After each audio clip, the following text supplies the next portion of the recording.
decorated the whole house for Grandma's party, but they said, "We're too busy," and never came. I'm Emma, 28, and I still remember the exact moment my heart shattered. It was watching my younger sister Lily's face crumble as she stared at her phone, reading the text that would change everything. She had spent 2 weeks planning and decorating our entire house for our grandmother Rose's 75th birthday celebration. 25 family members were supposed to come. Then the messages started flooding in, one after another. "Sorry, got stuck at work. Emergency meeting came up. Kids are sick. Car won't start." But the final blow came from our own parents. Dad's text read, "Honey, we're swamped with the Johnson account. Maybe next weekend. Give Grandma Rose our love." Something inside me broke that day.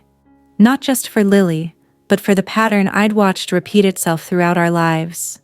Before I continue this story, let me know in the comments where you're from, and if you've ever had to watch someone you love get their heart broken by family who should have been there. The foundation of conditional love. Growing up in suburban Toronto, our family operated on an unspoken system. My father, Michael Thompson, was a successful corporate lawyer who'd worked his way up from a small-town public defender to partner at one of the city's most prestigious firms. My mother, Patricia, came from old Toronto money, the kind of family that measured success in connections and appearances rather than love and genuine care. Their marriage looked perfect from the outside. Dad's ambition matched Mom's social expectations perfectly. Everything they did was calculated for maximum impact. The house we lived in wasn't just a home, it was a statement piece. Every room was designed to impress visitors, every family photo strategically placed to show our perfect life. Lily and I learned early that love in our family came with strings attached. When I graduated summa cum laude from University of Toronto, they threw a huge party, inviting everyone they knew to celebrate their successful daughter. When Lily won the regional art competition at 16, they proudly displayed her award in the front hall, not because they understood her passion for art, but because it made them look like supportive parents. But when I chose to become a social worker, instead of following Dad into law, their disappointment cut deep. "Social work," Mom had said, her voice full of disdain. "After all the money we spent on your education, you want to work with troubled people?" When Lily chose fine arts over business, they barely acknowledged her decision. "Artists don't make real money," Dad would say. "How will you ever afford a decent house? What will people think?" The message was clear. Achieve what makes us look good and receive praise. Choose your own path and face criticism. Grandma Rose, our safe harbor. In this world of conditional love, our grandmother was our refuge. Grandma Rose, at 74, was everything our parents weren't. She loved us completely, without judgment, without agenda. When everyone else questioned my career choice, she would take my hands and say, "Sweetheart, helping others is the most important work there is. I'm so proud of you." When Lily's high school art teacher called her paintings too abstract for practical application, Grandma Rose bought every single piece and hung them in her small apartment, telling everyone who visited about her granddaughter's incredible talent. Grandma Rose lived alone in a cozy one-bedroom apartment downtown. She had refused to move in with us, knowing that our parents saw her as more of an obligation than a joy. "I won't live where I feel like a burden," she'd tell us quietly. Every Sunday, Lily and I would visit her. We'd sit in her tiny living room, eating her famous apple pie and listening to stories about her life. She'd tell us about the time she worked 3 jobs to put grandfather through medical school, how she'd raised 4 kids while running a small catering business from her kitchen. "Never make yourself smaller for anyone," she'd always say. "Life's too short to spend it trying to impress people who don't really see you." That's why Lily's plan meant everything to us. The spark of hope. The idea began 3 months before Grandma Rose's 75th birthday. We were sitting in her small kitchen, and I noticed how she kept looking at old family photos spread across her dining table. "You know," she said softly, "I haven't had a real family gathering in years. Everyone's always too busy, too important for their old grandmother." She picked up a faded photo from 1998, showing our entire extended family packed into her old house in Mississauga. "Look how happy everyone was then. No phones, no rushing around, just family being together." I saw Lily's eyes light up with that familiar spark, the same one she got before starting a new art project. "Grandma Rose," Lily said slowly, What if we had your 75th birthday at our house? What if I decorated everything and invited the whole family, made it really special, just like the old days?" Grandma Rose's face lit up with the most beautiful smile. "Oh, honey, that sounds wonderful, but you don't need to go to all that trouble." "It's not trouble," Lily interrupted, her excitement building. "It would be my gift to you. I could make it magical." I watched this exchange feeling a mix of excitement and worry. I knew how much effort Lily would put into this, and I also knew our family's track record with showing up for things that mattered. But looking at Grandma Rose's hopeful expression, I pushed those doubts away. "I think it's a beautiful idea," I said. "We could make it really special." 2 weeks of pure dedication. What followed was the most intense 2 weeks of planning and decorating I've ever witnessed.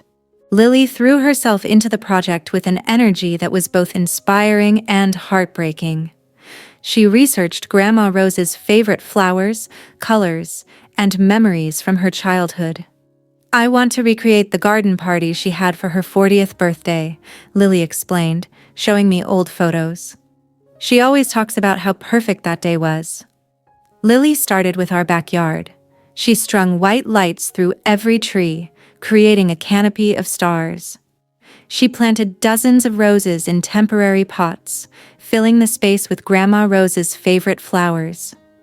She set up round tables with vintage lace tablecloths she'd found at thrift stores, each one decorated with mason jars filled with fresh daisies. Inside the house, she transformed our formal dining room into something from a fairy tale. She hung delicate paper flowers from the ceiling, each one handcrafted in soft pastels. She created a photo timeline along the hallway, showing Grandma Rose's life from childhood to now, with handwritten captions describing each memory. "Look at this," Lily said, showing me a photo collage she'd made. "This is Grandma Rose at her nursing school graduation, and here's her wedding day, and this is her holding Dad when he was born." Each photo was carefully arranged with decorative borders and loving captions. The kitchen became Lily's command center. She planned a menu based entirely on Grandma Rose's favorite foods: her mother's famous pot roast recipe, homemade dinner rolls, green bean casserole, and 3 different desserts, including the lemon cake that had been served at her wedding. "I called Aunt Margaret to get the exact recipe for the lemon cake," Lily said, covered in flour but beaming. "She said Grandma Rose has been asking for it for years, but no one ever makes it anymore." Every evening after work, I'd come home to find Lily crafting, cooking, or decorating something new. She made personalized place cards for each guest, designed a memory book where people could write messages, and even created a playlist of songs from Grandma Rose's youth. "This has to be perfect," she kept saying. "Grandma Rose deserves perfect." The night before the party, our house looked like something from a magazine. The backyard glowed with soft lights, the dining room sparkled with handmade decorations, and the kitchen smelled like heaven. Lily had created a celebration worthy of royalty, all for the grandmother who had given us unconditional love. 25 people confirmed, Lily said, checking her list one final time. Mom, Dad, Uncle James, and Aunt Sarah, all the cousins, even Great-Aunt Betty is coming from Hamilton. Grandma Rose is going to be so surprised. As I looked around at the magical space Lily had created, I felt a surge of pride mixed with anxiety. My sister had poured her heart into this celebration. I just prayed our family would show up to receive it. The morning of truth. Saturday morning dawned beautiful and clear. Lily was up at 6 a.m., putting finishing touches on everything. She arranged fresh flowers, set up the gift table, and started preparing the food that needed to be served hot. "The party starts at 2 p.m., she said, checking her timeline. "I'll pick up Grandma Rose at 1:30 so she can see everything before everyone arrives." I helped where I could, but mostly I watched my sister work with the dedication of someone creating a masterpiece. Her attention to detail was incredible. She adjusted the angle of photos, repositioned flowers, and tasted every dish to make sure it was perfect. At noon, she went upstairs to get ready, choosing a pale yellow dress that matched the roses in the garden. "Do I look okay?" she asked nervously. "I want Grandma Rose to be proud." "You look beautiful," I assured her. "And more importantly, you've created something beautiful." Grandma Rose is going to cry happy tears. At 1:15, Lily left to pick up Grandma Rose. I stayed behind to make final preparations, arranging chairs and making sure everything was ready for our guests. That's when the first text came in, the avalanche of excuses. My phone buzzed at 1:20 p.m. "Uncle James. Hey, sorry, but Sarah came down with a migraine. We won't be able to make it. Tell Rose we're sorry." I stared at the message, feeling the first flutter of anxiety. But maybe it was just one family. These things happen.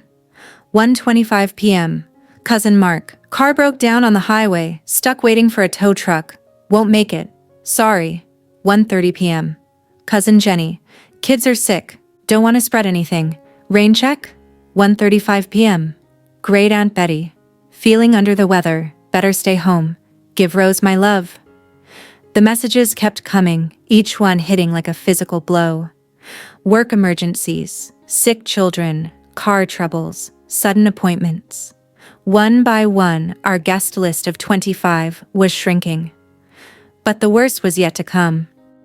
At 1:45 p.m., as I was desperately trying to figure out how to tell Lily that half our guests weren't coming, my phone rang. It was Dad. "Emma, honey, I'm so sorry, but Patricia and I got pulled into an emergency meeting with the Johnson account. You know how important this client is. We're going to have to miss the party."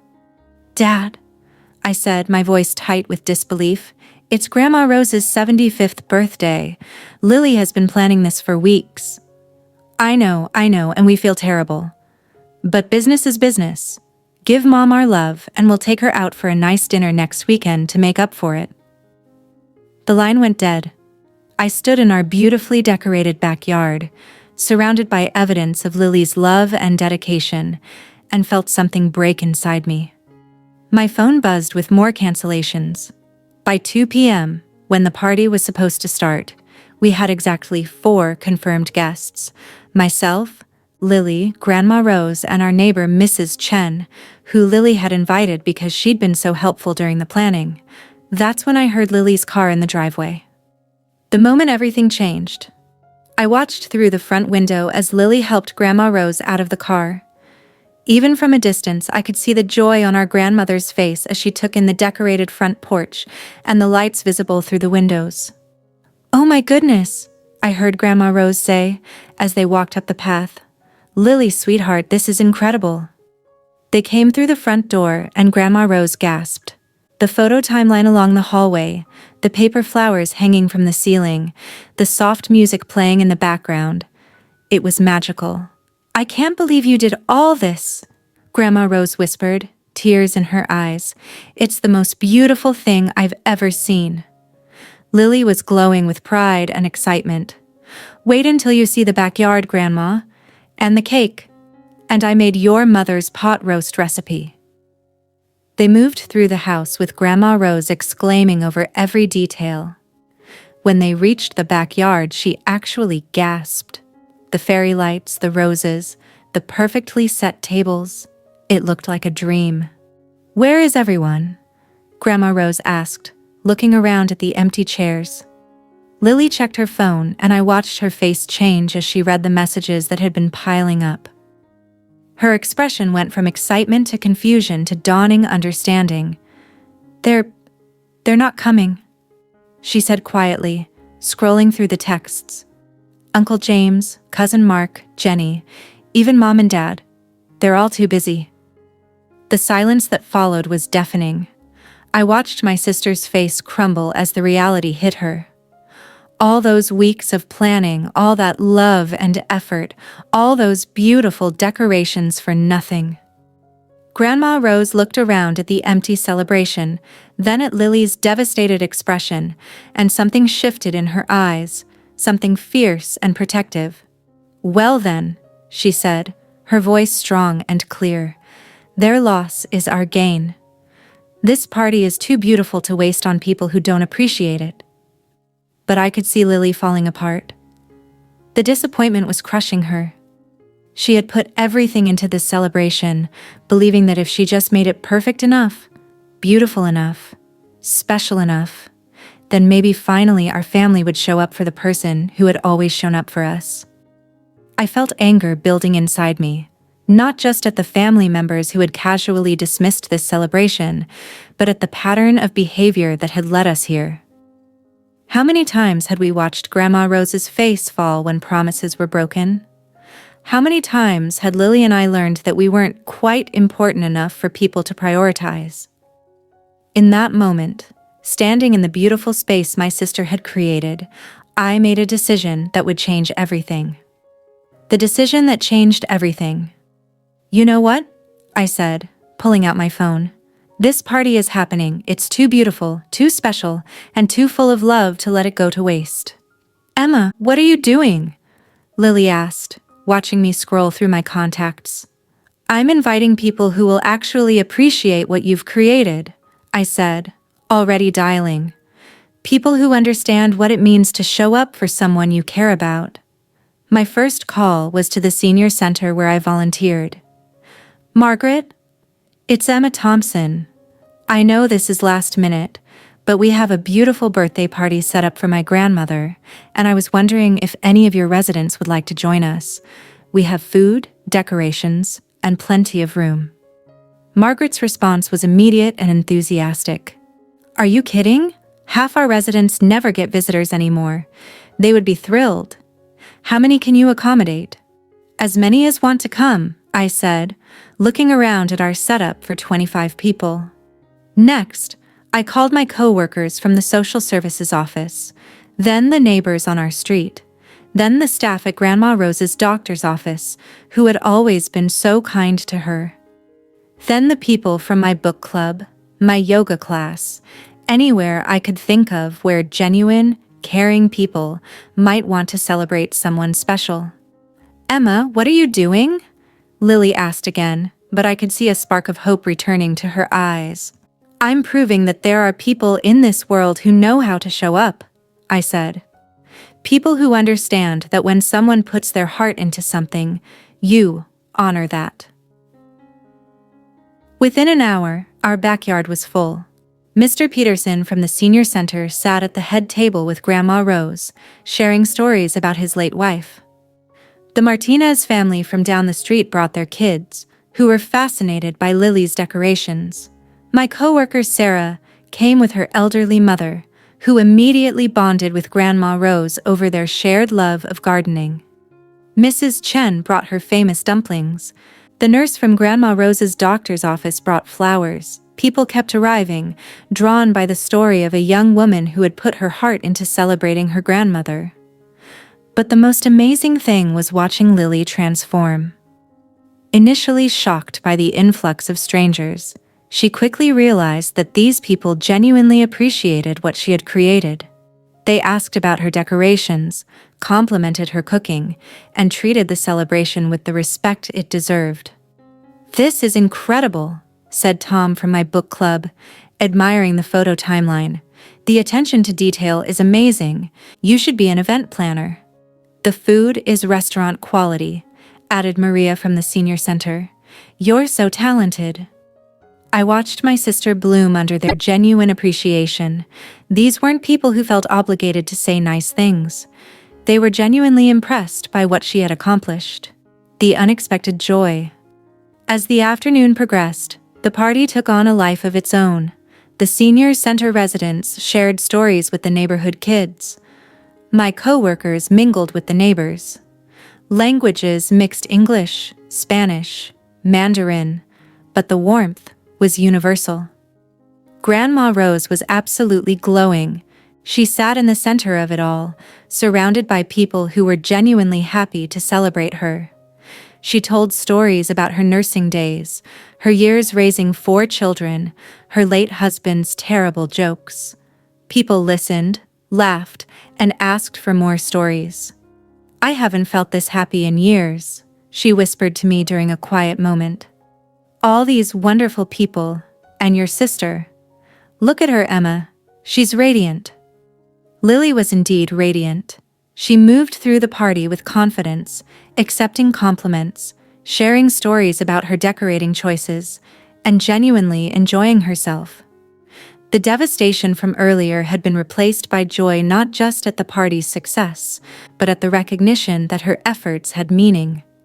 "Mrs. Thompson," said one of the senior center residents, "your granddaughter has a real gift.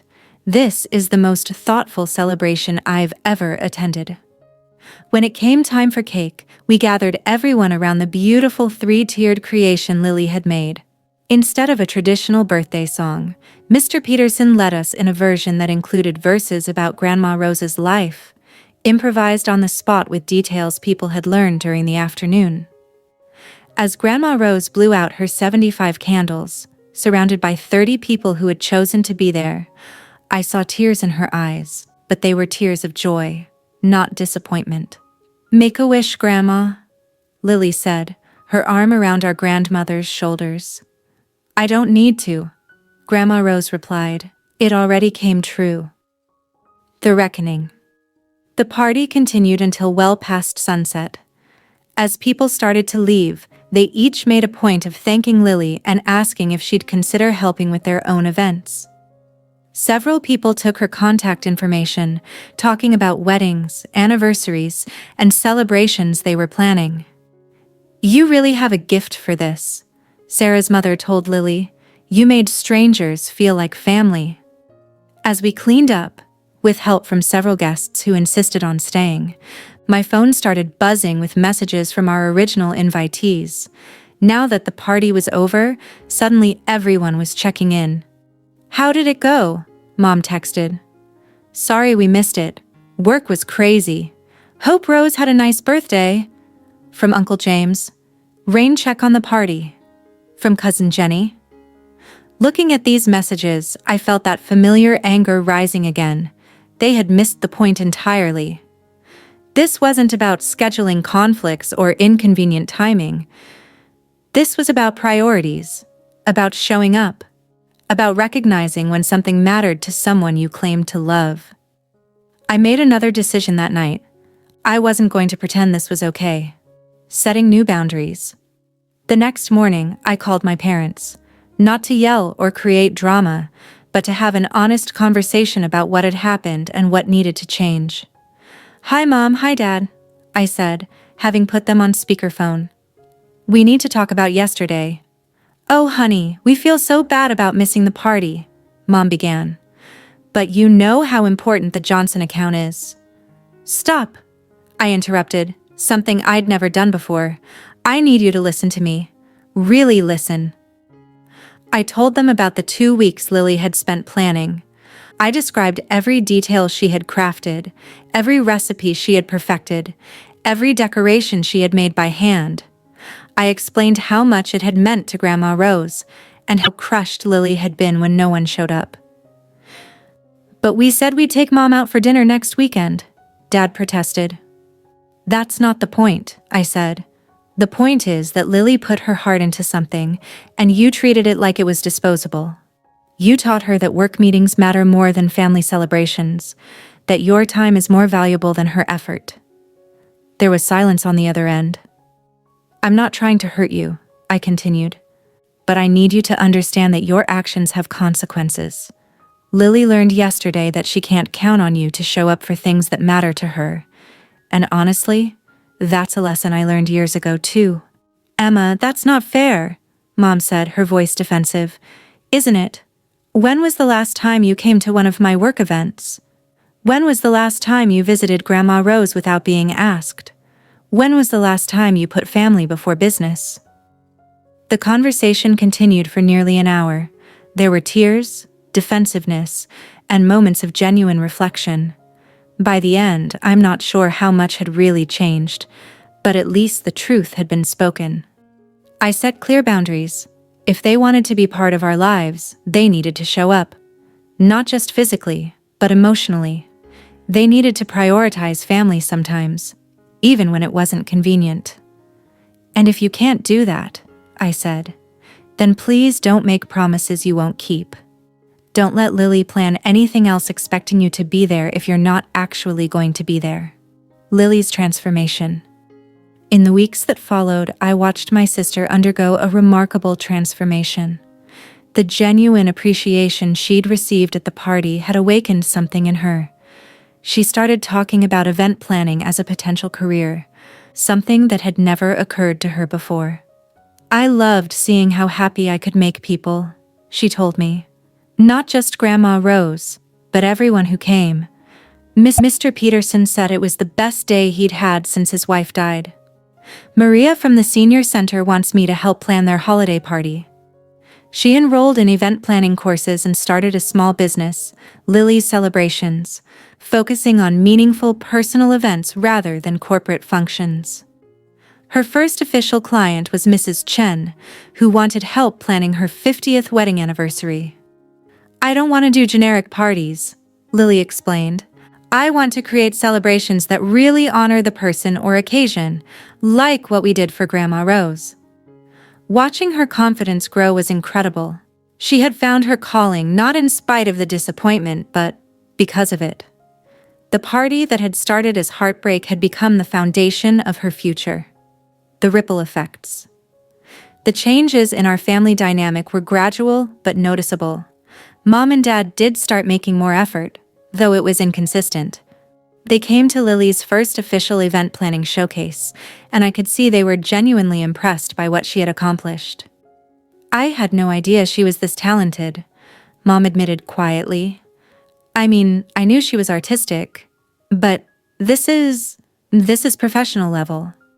Grandma Rose became one of Lily's biggest supporters and unofficial marketing team. She told everyone about her granddaughter's gift, and several referrals came through her network of friends.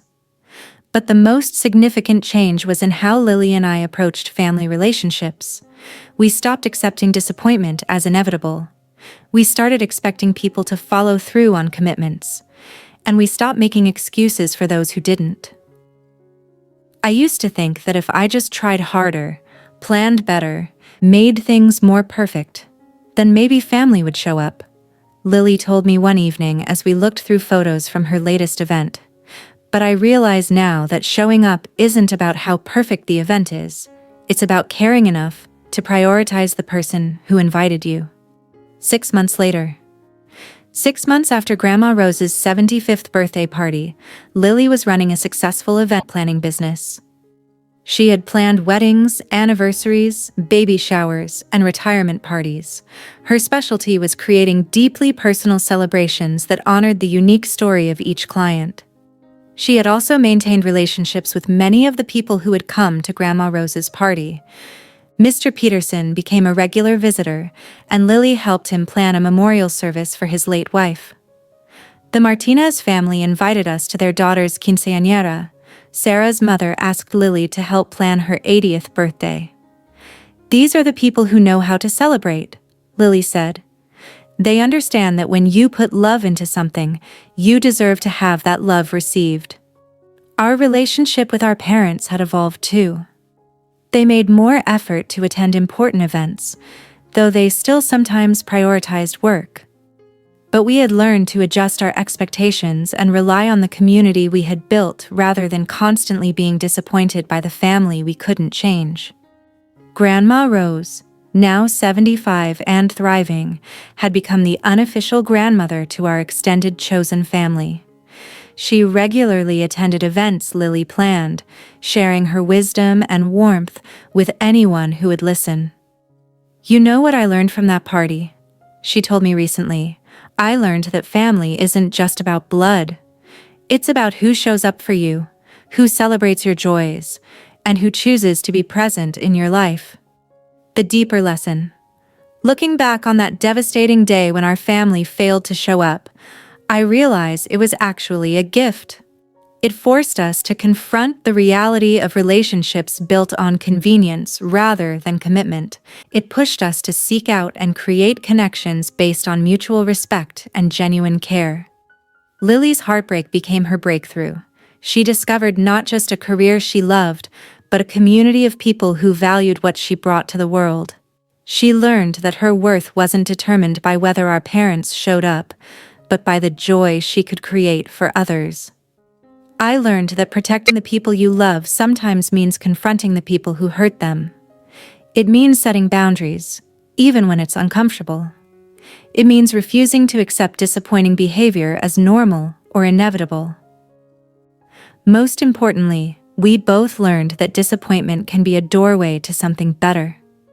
When the people we expected to celebrate with us didn't show up, it created space for the people who actually wanted to be there. The house that Lily decorated so beautifully that day became a symbol of something profound, that love, effort, and care deserve to be honored. If the people who are supposed to appreciate it won't, then it's time to find people who will. A new tradition. Now, every year on Grandma Rose's birthday, we host what we call the Chosen Family Celebration. It's not just for her anymore. It's for anyone in our community who wants to celebrate life, love, and the connections that truly matter. We invite the senior center residents, the neighbors, our work friends, and anyone else who understands that showing up is a choice that matters. Lily plans it with the same attention to detail she brings to all her events, and every year it grows bigger and more beautiful. Our parents come now, and they seem to genuinely enjoy it.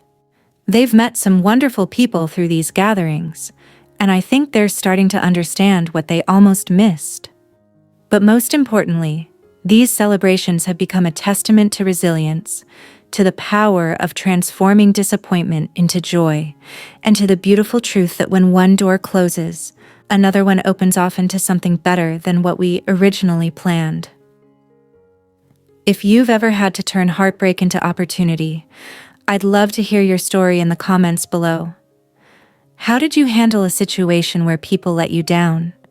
What unexpected gifts came from that disappointment? Don't forget to like this story if Lily's journey resonated with you, and share it with someone who might need a reminder that rejection can sometimes be redirection to something beautiful.